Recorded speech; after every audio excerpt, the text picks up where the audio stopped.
সিলেট স্টিকার্সের একটু গুঞ্জন শোনা যায় যে মাশরাফি খেলবো কিনা খেলতো নাই, না খেলার সম্ভাবনা আছে। এখন পর্যন্ত কোনো কোপ পাইলাম না যে মাশরাফি খেলবো না খেলতো নাই। তো যেহেতু মাশরাফি যদি নাও খেলে তাহলে অধিনায়ক খারে দিবে, এটা নিয়ে একটা আলোচনা চলের মিডিয়ায়।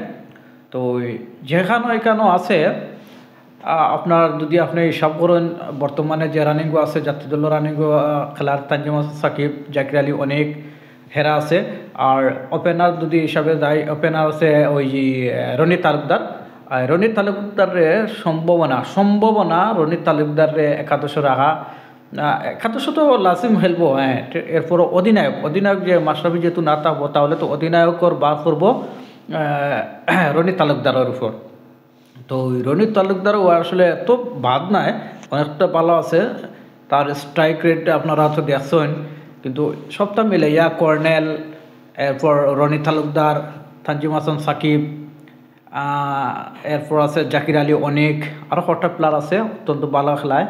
আর তারা আমি আসলে মূলত তারার লাগে আমি কিন্তু খেলাটা দেখবো, তারা খেলাটা যত ভালো লাগে। যে কর্নেলের যে শটগুলো এগুলো আমার অত্যন্ত ভালো লাগে। আমি বিপিএল দেখবো। আর এবার খুবই সম্ভাবনা আমার কাছে যেমন লাগে, এবার সম্ভাবনা যে এবার বিপিএলটা ফাইনাল পর্যন্ত যাওয়ার সম্ভাবনা আছে সিলেট স্টেকের। কারণ আগেও আমি হইয়া দিছি যে 2-3টা প্লেয়ার অসাধারণ খেলের বর্তমানে। জাকির আলী অনেক, এরপর রনি তালুকদার আছে, এরপর আছে কর্নেল আছে, 3-4টা প্লেয়ার। যদি এগুলা আমরা স্কিলটা দেখেন তাও কিন্তু এরা অত্যন্ত স্কিল বালা। তো আপনারা খেলাটা দেখবা।